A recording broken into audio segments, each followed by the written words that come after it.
یہ ایک مومن مسلمان کی شان ہے، اور جس شخص کے ذمہ واجب ہے اس کے لیے تو لازمی کرنا ہی ہے۔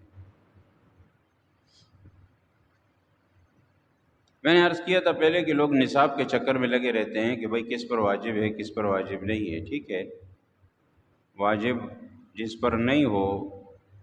وہ نفلی طور پر قربانی کرے گا، اگر کرے بھی صحیح، اگر نہ کرے تو گناہ نہیں۔ لیکن قربانی کا فلسفہ اگر کسی کو سمجھ میں آ جائے کہ قربانی کا اصل مقصد کیا ہے، کہ اللہ تبارک و تعالیٰ کو ہم اور آپ سے جانور کیوں قربان کروانا ہے، تو اس کے بعد ہمیں اندازہ ہو جائے گا، اور پھر آپ دیکھیں گے کہ ایک شخص کے پاس گنجائش نہیں بھی ہوگی، تھوڑی بہت ہوگی، لیکن جتنا ممکن ہوگا وہ قربانی کی کوشش کرے گا۔ تو قربانی کا مقصد جو تھا اصل میں، حضرت ابراہیم علیہ السلام کو جو حکم ہوا اپنے بیٹے کی قربانی کا، تو ظاہر ہے کہ اپنی محبوب چیز کو اللہ کے راستے میں، اللہ کے نام پر، اللہ کے لیے قربان کر دینا، اس کو قربانی کہتے ہیں۔ قرآن کریم میں حضرت آدم علیہ السلام کے 2 بیٹوں کا تذکرہ موجود ہے، اور یہ بھی موجود ہے کہ 2 بیٹوں میں سے ایک نے دوسرے کو قتل کیا، قابل نے حابل کو قتل کیا، اور اس قتل کی وجہ کیا بنی؟ اس قتل کی وجہ حسد بنی، کہ ایک بھائی نے دوسرے سے حسد کیا۔ اس حسد کی وجہ کیا بنی؟ اس حسد کی وجہ یہ بنی کہ ایک صدقہ اس نے پیش کیا، دونوں نے، ایک کا قبول ہوا دوسرے کا قبول نہیں ہوا۔ کیسے پتہ چلا؟ اس زمانے میں پتہ چل جاتا تھا، کسی اونچی جگہ پہاڑی پر رکھتے تھے، آگ آ کر اس کو جلا دیتی، وہ صدقہ قبول ہو جاتا، اور جس کا جوں کا توں پڑا رہتا صدقہ وہ قبول نہیں ہوتا۔ 2 بھائیوں کی اس بنیاد پر آپس میں حسد ہو گئی، اور اس حسد کا انجام قتل پر ہوا۔ باہر کے ہمیں یہ عرض کرنا ہے، اس میں ایک لفظ آتا ہے اذ قربا قربانا فتقبل من احدہما ولم يتقبل من الآخر، سورۃ المائدہ میں مذکور ہے۔ اللہ تعالیٰ فرماتے ہیں کہ ان لوگوں نے، دونوں نے ایک قربان کا لفظ ہے، ایک ایسی چیز پیش کی جس کے ذریعے سے وہ اللہ کے قریب ہونا چاہتے تھے، لیکن فتقبل من احدہما ولم يتقبل من الآخر، ایک کی طرف سے تو قربانی قبول ہو گئی، دوسرے کی طرف سے نہیں ہوئی، کیونکہ اللہ تبارک و تعالیٰ نیتوں کو دیکھتا ہے۔ لن ینال اللہ لحومها ولا دماؤها، اس قربانی کے بارے میں بھی اللہ نے یہی فرمایا ہے کہ اللہ تعالیٰ گوشت اور خون اور تمہارے ان چیزوں کو نہیں دیکھتا، وہ تو نیتوں کو دیکھتا ہے، تمہاری نیت کیا ہے۔ وَلَٰكِن يَنَالُهُ التَّقْوَىٰ مِنكُمْ، فرمایا تقویٰ، نیت اللہ کی، جو اللہ کے لیے جو تم نے اس میں رکھی ہے، کی ہے، وہ نیت اللہ کے پاس جاتی ہے، اسی پہ اجر ملتا ہے۔ حضرت آدم علیہ السلام کے بیٹوں کے دونوں کی نیتیں برابر نہیں تھیں، اب وہ علم تو اللہ کو ہے، جب برابر نہیں تھی تو صدقہ قبول نہیں ہوا تو انہوں نے حسد کیا، اور حسد کا انجام قتل پر ہوا۔ تو وہاں جو قربان کا لفظ استعمال ہوا ہے، اس قربان کا مقصد یہ ہے کہ ہر وہ چیز جس کے ذریعے سے کوئی شخص اپنے آپ کو اللہ کے قریب کرنا چاہے، وہ قربانی ہے، وہ صدقہ ہے، وہ نیک عمل ہے۔ زیادہ تر جب مال خرچ کر کے انسان اپنے آپ کو اللہ کا مقرب بنانا چاہے تو اس کو قربانی کہا جاتا ہے۔ ویسے تو ایک شخص جانی محنت کرتا ہے، عبادات کرتا ہے، اور اپنے آپ کو تھکاتا ہے، مخلوق کی خدمت کر رہا ہے، اللہ کی عبادت کر رہا ہے، یہ سب عبادات ہیں، اپنے والدین کے اور رشتہ داروں کے اور دوست احباب اور پڑوسیوں کے، اور ان سب کے حقوق ادا کر رہا ہے جان فشانی اور محنت کے ساتھ، تو یہ شخص بھی قربانی دے رہا ہے، یہ بھی قربانی، کیونکہ اس عمل سے یہ اللہ کے قریب ہو رہا ہے، اور اس کی نیت اگر یہ ہو کہ میں اللہ کے قریب ہو جاؤں، مجھے دنیا کا کوئی مقصد، کوئی مفاد، کوئی غرض، کوئی لالچ سامنے نہیں ہے، تو یہ قربانی ہے، اور اس پر اجر ملے گا، کیونکہ اللہ کے لیے کر رہا ہے۔ یہ زیادہ تر قربانی کا لفظ جو ہے وہ مالی عبادتوں پر استعمال ہوتا ہے، جب انسان مال خرچ کرتا ہے۔ اور قرآن کریم نے ایک اصول اور بھی بیان کیا کہ ٹھیک ہے، اللہ کے نام پر اگر آپ کوئی چیز خرچ کرتے ہیں، کوئی بھی چیز ہو، آپ کی ملکیت ہے، چاہے آپ کے کام کی ہے یا کام کی نہیں بھی ہے، چاہے آپ کو محبوب ہے یا آپ کو محبوب نہیں ہے، فالتو چیز ہے، جو بھی ہے، آپ نے اللہ کے نام پر کسی کو دے دی، یقیناً آپ کو اجر ملے گا۔ آپ کی نیت اللہ کو راضی کرنے کی ہے، یقیناً آپ کو اجر ملے گا۔ لیکن سب سے زیادہ اجر تب ملے گا جب آپ اپنے محبوب چیز اللہ کے نام پہ دیں گے۔ ایک چیز کی آپ کو ضرورت ہے، آپ کے دل میں قدر ہے، آپ اس چیز کی ضرورت اور اہمیت کو بھی محسوس کر رہے ہیں، اس کے بغیر آپ کا آسانی سے گزارا نہیں ہے، لیکن اس کے باوجود آپ نے وہ اللہ کے راستے میں دی ہے، تو سمجھ لیں کہ آپ کو اس کی بنسبت زیادہ اجر ملے گا جب آپ فالتو چیز اللہ کے راستے میں دیں گے۔ اس پر بھی ثواب ہے۔ ایک آدمی کے پاس کوئی چیز ہے، ضرورت سے زائد ہے، اس نے اٹھا کر اللہ کے راستے میں کسی کو دے دی، کسی کے کام آ جائے گی، لیکن اس وقت دل پر وہ کیفیت نہیں گزرتی جب ہم اپنی محبوب چیز اللہ کے راستے میں دیتے ہیں۔ وہ اس وقت دل پر کیا گزرتی ہے، کتنی ہمت کرنی پڑتی ہے، وہ پتہ چلتا ہے اس وقت۔ اس لیے حضرت ابراہیم علیہ السلام کو اگر یہ حکم دیا جاتا کہ آپ شروع سے یہ حکم ہوتا کہ کوئی جانور قربان کر دیجئے، کچھ پیسے دے دیجئے اللہ کے راستے میں، اور کوئی ایسی ضرورت کی چیز ہے وہ بانٹ دیجئے غریبوں میں، تو اتنا مشکل مسئلہ تو نہیں تھا، وہ تو عام مسلمان بھی کر لیتے ہیں۔ جتنا جس کی کلاس اونچی ہوتی ہے اسکول میں، اتنا اس کا پیپر سخت ہوتا ہے۔ اب میٹرک کے بچوں کے سامنے آپ نرسری والوں کا پیپر رکھیں گے، پہلی دوسری کلاس کا، ان کے لیے کیا ہے بھائی، تو کر لیں گے۔ جتنا جس کی کلاس زیادہ ہے، جتنا جس کا مرتبہ مقام زیادہ ہے، اتنا اس پر امتحان سخت ہوتا ہے۔ یہ اللہ کے ہاں بھی یہی نظام ہے۔ اس لیے حدیث میں آیا، رسول اللہ صلی اللہ علیہ وسلم نے ارشاد فرمایا، اشد الانبیاء اشد البلاء انبیاء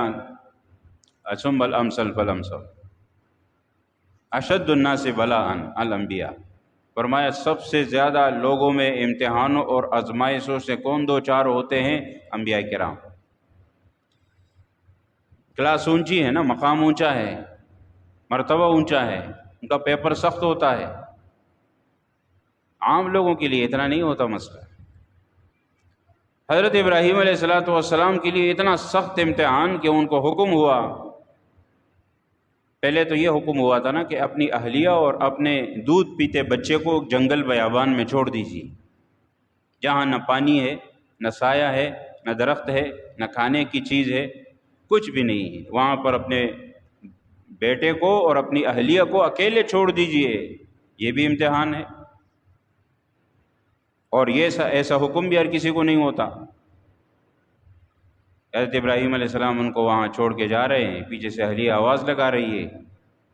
کہ آپ ہمیں کہاں چھوڑ کے جا رہے ہیں،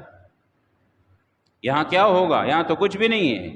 کم از کم آپ کچھ چھوڑ کے تو جاتے ہمارے پاس، یا آپ ہمیں کوئی چیز کا پتہ تو بتاتے کہ یہاں سے آپ کو پانی ملے گا، یہاں سے آپ کو کھانا ملے گا، تو ٹھیک ہے ہم رہ لیتے۔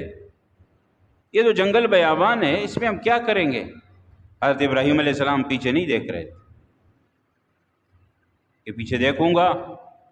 تو پھر ان کو جواب دینا پڑے گا، اور شاید دل میں کچھ آ جائے، ظاہر ہے ترس آئے گا اور دل نرم ہو جائے گا۔ تو آخر ان کی اہلیہ سمجھ گئی، کہا کہ آپ کو اللہ نے حکم دیا ہے؟ تو انہوں نے کہا، سر ہلایا، جواب دیا کہ ہاں اللہ کا حکم ہے۔ جاتے جاتے تو انہوں نے کہا جب اللہ کا حکم ہے تو پھر اللہ تعالیٰ ہمیں ضائع نہیں کرے گا، ہمارا یقین ہے، ایمان کامل ہے اللہ کی ذات پر۔ پھر کیا ہوا اس کے بعد آپ کو معلوم، ان کی اہلیہ حضرت ہاجرہ کہتے ہیں پر ہاجر نام ہے ان کا، اپنے بیٹے کے لیے پانی کی تلاش میں سرگردہ رہیں۔ پانی نہیں تھا، سب سے پہلے تو پانی ضروری ہے۔ پانی کی تلاش میں صفا اور مروہ کے دو پہاڑیوں کے درمیان میں انہوں نے 7 چکر لگائے کہ ایک پہاڑی کے اوپر سے جا کے ادھر ادھر دیکھ لی تھی، کہیں دور پانی نظر آ جائے، پھر دوسری پہاڑی پہ جا کے، پھر ادھر آ کے، پھر ادھر جا کے، قرار نہیں آ رہا تھا، چین نہیں آ رہا تھا۔ بہرحال اللہ تبارک و تعالیٰ کو اخلاص کے ساتھ کیے گئے اعمال اتنے پسند آتے ہیں، جو عمل دین کا نہیں ہوتا ہے اللہ تعالیٰ اس کو دین کا بنا دیتے ہیں۔ اب پہاڑیوں کے درمیان چکر لگانا یہ کوئی دین کا کام تو نہیں تھا، لیکن اللہ کو پسند کیوں آیا؟ ان کے اس اخلاص کی وجہ سے، اور اس اخلاص کی بنیاد پر اللہ تبارک و تعالیٰ نے اس عمل کو رہتی دنیا تک کے لیے عمرے اور حج دونوں کے اندر لازم کر دیا، اور وہ عبادت بن گیا۔ عمل جب اللہ کو پسند آتا ہے، یہاں پر آ کر ہمارے علماء لکھتے ہیں کہ جب اللہ کو عمل پسند آتا ہے اخلاص کی بنیاد پر، تو جو عمل دین کا حصہ نہیں ہوتا ہے وہ بھی دین کا حصہ بن جاتا ہے، اور جب اخلاص نہ ہو، نیت میں خرابی ہو، تو جو عمل دین کا حصہ ہو وہ بھی دین سے نکل جاتا ہے۔ پھر آپ کی نماز بھی نماز نہ رہی، حج بھی حج نہیں رہے گا، زکوٰۃ بھی زکوٰۃ نہیں، جو دین کا حصہ ہے لیکن نیت خراب ہے تو عمل بھی عمل نہیں رہا، وہ دین نہیں رہا۔ تو پہلا امتحان تو یہ لیا گیا، اور بھی بہت سارے، وَإِذِ ابْتَلَىٰ إِبْرَاهِيمَ رَبُّهُ بِكَلِمَاتٍ فَأَتَمَّهُنَّ، قرآن میں اللہ نے خود مہر لگا دی اس بات پہ کہ حضرت ابراہیم علیہ السلام کو اللہ تعالیٰ فرماتے ہیں میں نے مختلف طور طریقوں سے مختلف اوقات میں آزمایا، امتحان لیا، تو جواب کیسا آیا، رزلٹ کیسا آیا؟ فَأَتَمَّهُنَّ، اللہ تعالیٰ فرماتے ہیں ان تمام امتحانات میں حضرت ابراہیم علیہ السلام پاس ہو گئے، جس کا نتیجہ اور رزلٹ اللہ نے قرآن کریم میں خود جاری فرما دیا، اس میں کیا شک شبہ رہ جائے گا۔ حضرت ابراہیم علیہ السلام کئی مقامات، وہ نمرود کی آگ کا مسئلہ آیا، نمرود نے آگ جلائی، اس میں ڈالا گیا حضرت ابراہیم علیہ السلام کو، وہاں اللہ نے بچایا۔ اس کے بعد وہ جو جا رہے تھے اور وہاں پر لوگ، بادشاہ ظالم تھا، وہ لوگوں کی عورتیں جو راستے میں سفر کرنے والوں کی لے لیتا تھا، تو اس میں بھی وہاں بھی بچایا۔ پھر اس طرح کے اور کئی واقعات، تو جو سب سے بڑا واقعہ آیا نا وہ یہ ہے کہ بیٹے کی قربانی کا حکم دیا گیا۔ اتنا سخت امتحان تو کسی پر نہیں آیا کہ ایک اونچا سوال اور اونچا بڑا امتحان ان کے اوپر آ رہا ہے، اور اللہ تبارک و تعالیٰ کی رحمت سے وہ پاس ہوتے جا رہے ہیں، کیونکہ وہ انتخاب بھی تو اللہ کے تھے نا۔ ان کو منتخب کس نے کیا تھا؟ پیغمبروں کو منتخب کون کرتا ہے؟ اس سیٹ پر، اس عہدے پر، اس منصب پر کون بٹھاتا ہے؟ اللہ ہی دیتا ہے۔ وہ جب انتخاب اللہ کا ہے تو اس میں گڑبڑ غلطی کیسے ہو سکتی؟ بہرحال ابراہیم علیہ السلام کو سب سے بڑا حکم تو یہی ہوا تھا، اور مقصد اس میں یہی تھا کہ یہ دکھایا جائے، لوگوں کو بتایا جائے رہتی دنیا تک کے لیے کہ حضرت ابراہیم علیہ السلام اللہ کے حکم کے سامنے کس طرح سر تسلیم خم کرتے ہیں۔ چنانچہ خواب آیا، حالانکہ ایسا بھی نہیں کہ فرشتہ براہ راست آ کر بتائے وحی کی طرح، خواب آیا، لیکن خواب بار بار آیا، اور انبیاء کرام کے خواب بھی وہی ہوتے ہیں، سچے ہوتے ہیں۔ تو حضرت ابراہیم علیہ السلام نے بتا دیا، بیٹے کو بھی بتا دیا، وہ بھی تیار ہو گئے، کیونکہ وہ بھی تو آگے پیغمبر بننے والے تھے، اور پیغمبر کی اولاد تھے، اور پیغمبر بھی آگے ان کو بھی بننا تھا۔ تو یہ امتحان دونوں کے اوپر سے گزارنا تھا اللہ تبارک و تعالیٰ کو۔ یہ حضرت ابراہیم علیہ السلام اللہ کے حکم کے سامنے تیار کیسے ہو رہے ہیں، اور اسی حکم کے سامنے حضرت اسماعیل علیہ السلام کیسے تیار ہو رہے ہیں، کیونکہ یہ دونوں کو کرنے کا کام تھا نا۔ جب دونوں تیار ہوتے تو یہ حکم پورا ہوتا، اگر ایک بھی تیار نہ ہوتا تو پھر اس حکم کو کیسے پورا کیا جاتا؟ جانور تو جانور ہوتا ہے، اس کو تو لوگ پکڑ کر لٹا لیتے ہیں، ذبح کر لیتے ہیں، اس کو تو شعور نہیں ہے، نہیں سمجھتا ہے، پر انسان تو انسان ہے، اس کو تو بتانا ہوگا کہ آپ کے ساتھ یہ ہونے والا ہے، اور وہ بھی تیار ہو گئے۔ یا ابت افعل ما تؤمر، اے میرے ابا جان، جو آپ کو اللہ کی طرف سے حکم دیا جا رہا ہے وہ کر لیجئے، پورا کر لیجئے،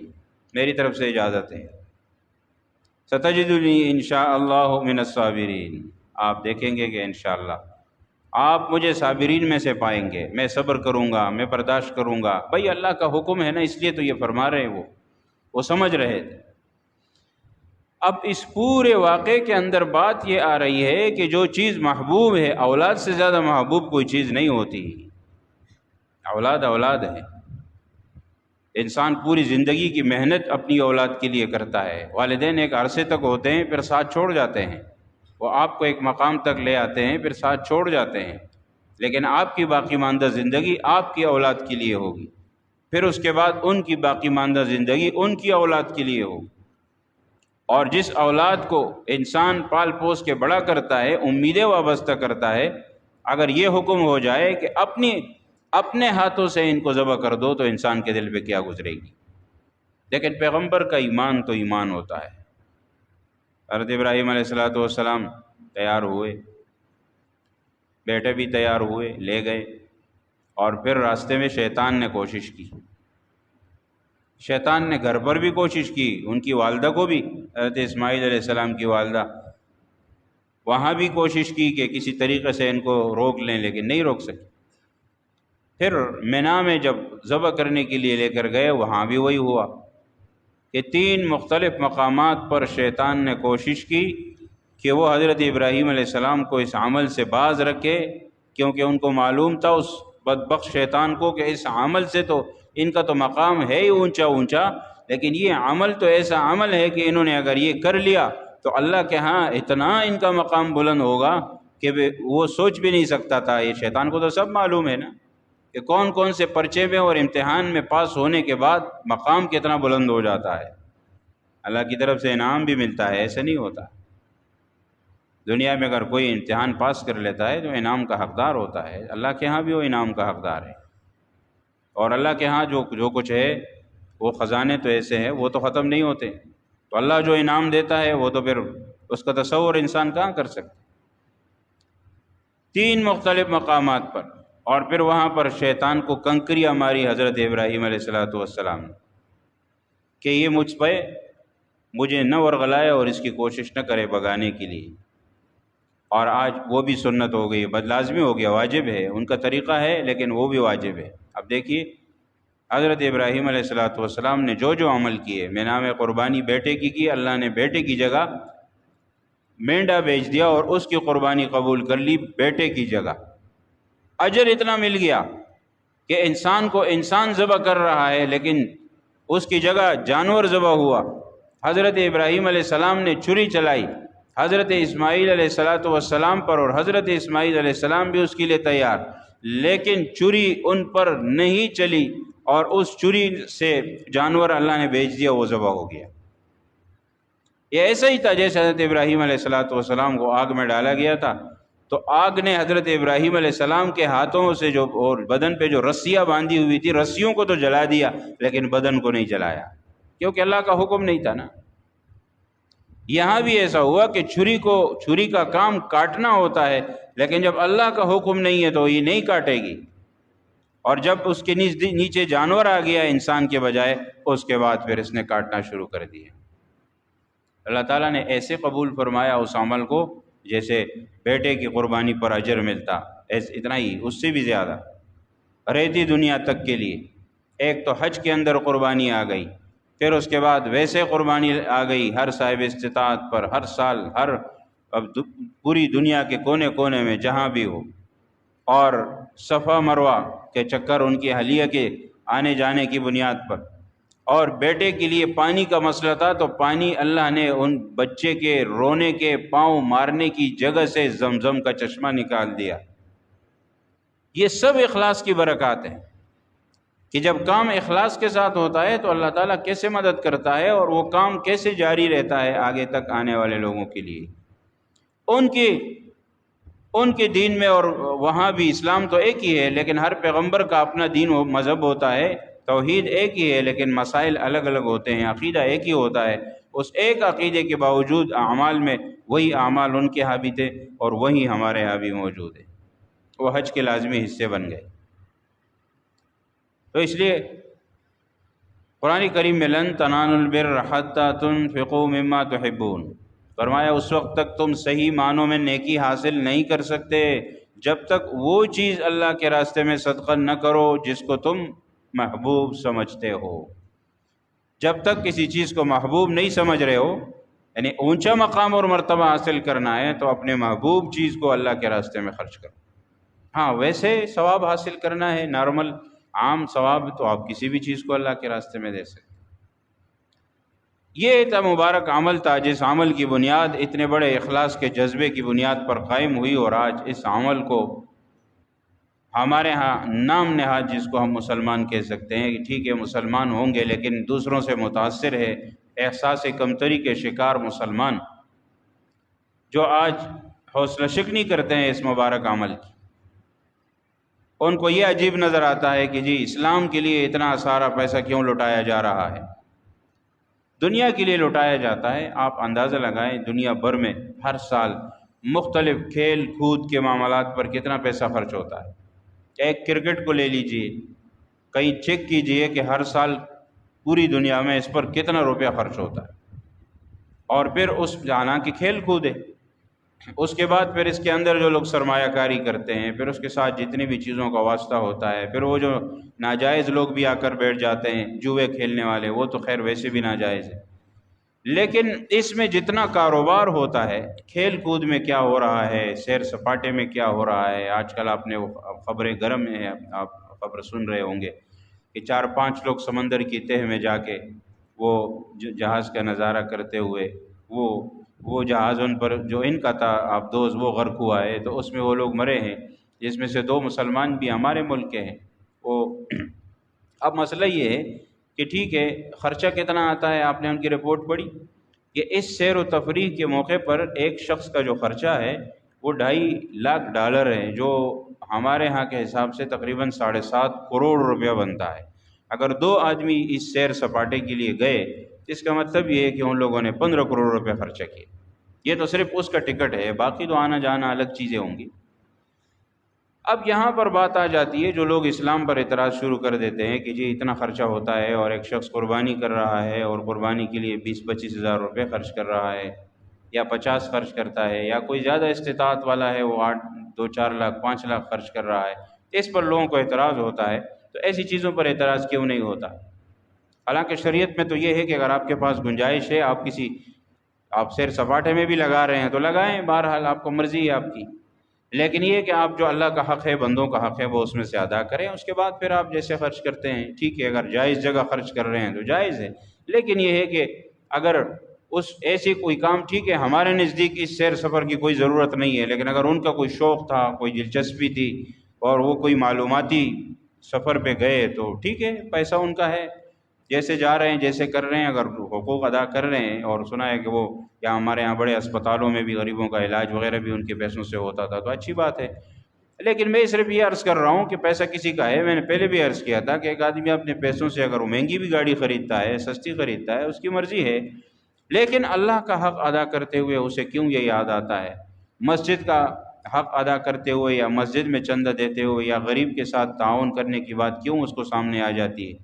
وہ اس کا تقابل کمپیریزن کیوں کر رہا ہے کہ مسجد میں آٹے کی سیمنٹ کی بوری دینے سے بہتر ہے کہ آپ کسی غریب کے گھر میں آٹے کی بوری دے دو؟ آپ یہ کیوں نہیں کہہ رہے ہیں کہ بھائی جب آپ کو اللہ نے گنجائش دی آپ دونوں کام کرو،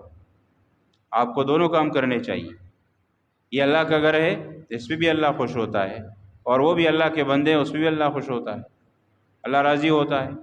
قرآن کریم کے احکام ہیں، قرآن نے اس کا بھی حکم دیا اس کا بھی دیا، تو اب ظاہر ہے انسان اپنی ترتیب سے کرے گا نا.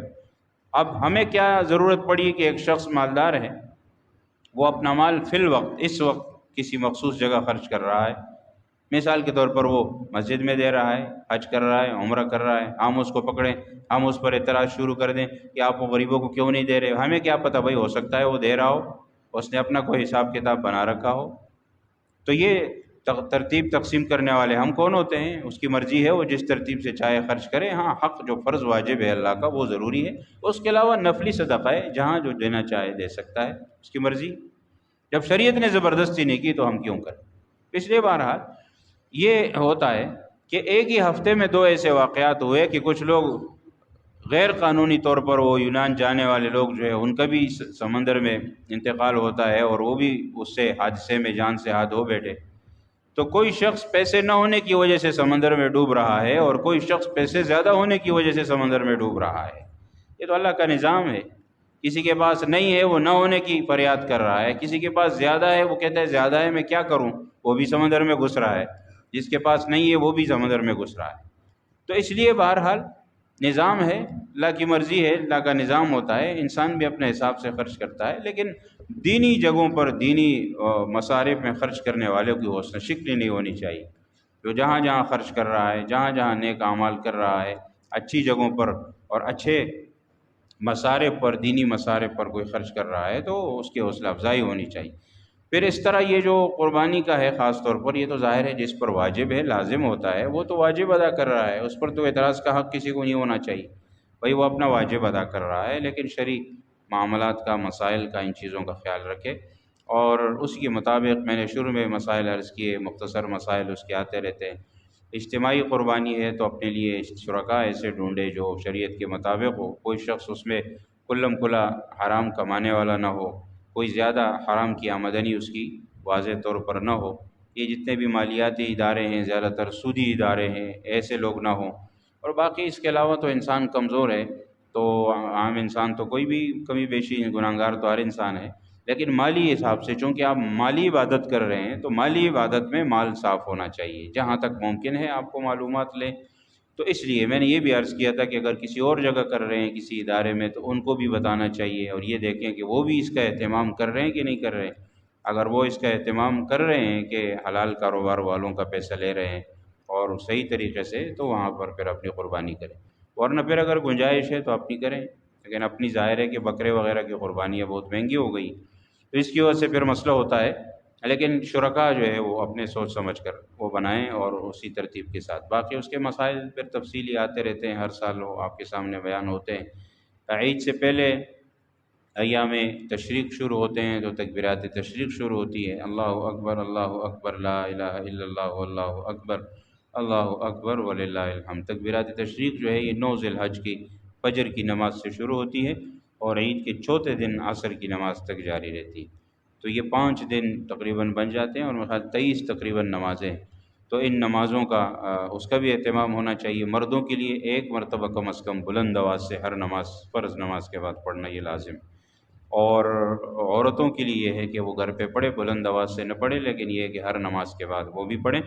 اور ان کے لیے طریقہ بتایا جاتا ہے کہ وہ اپنی جائے نماز وغیرہ کے ساتھ کوئی کاغذ وغیرہ لگا کے رکھیں جس پر تکبیر لکھ لیں تاکہ ان کو یاد رہے، تو وہ جب جائے نماز پھیلائیں گی نماز کے لیے تو یاد رہے گا کہ نماز کے بعد تکبیر پڑھنی ہے، کیونکہ ہم لوگوں کو تو اس لیے یاد ہو جاتا ہے کہ سارے لوگ پڑھ رہے ہوتے ہیں تو مجمع کے پڑھنے کی وجہ سے لوگوں کو یاد آ جاتا ہے، لیکن خواتین گھر میں نماز پڑھ رہی ہیں، وہاں ان کو یاد دلانے والا کوئی نہیں ہے اور خود سے یاد نہیں رہتا، گھر کے کام کاج میں مشغول ہیں، جلدی سے نماز پڑھی اور پھر کام کاج، تو اس لیے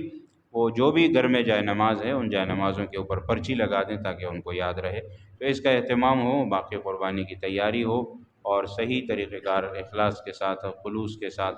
اور قربانی بھی کی جائے، پھر گوشت کی تقسیم ترتیب وہ بھی شرعی طریقہ کار کے مطابق ہو تاکہ گوشت مقصد نہ بنے ہمارا۔ ہمارے ہاں تو پھر گوشت مقصد سا بن جاتا ہے آج کل کہ بھئی گوشت کے حساب سے قربانیاں بھی ہو رہی ہیں، اور اس کے بعد پھر اس میں جو کچھ ہوتا ہے کہ پھر گوشت کے بعد اس کے ساتھ جو کچھ ہو رہا ہوتا ہے باہر اور مقامات پہ جا کے اور آرڈر پہ بنوانا یہ وہ، اور ہر جگہ ان ساری باتوں سے تو ایسا لگتا ہے جیسے ہم گوشت کے لیے کر رہے ہیں سارا کچھ، تو ایسا نہ ہو، بس جو چیز سامنے آئے ٹھیک ہے وہ آپ کی چیز ہے، شرعی طریقے سے اس کو تقسیم کیا جائے، جو آپ کے پاس رہ گیا وہ رہ گیا، اور اس کو بھی جو شرعی طریقہ ہے اس کے مطابق استعمال کیا جائے، کوئی حرج کی بات نہیں ہے۔ اللہ تبارک و تعالیٰ اخلاص کے ساتھ قربانی کا مبارک عمل کرنے کی توفیق نصیب فرمائے، اور وہاں سنت ادا کی۔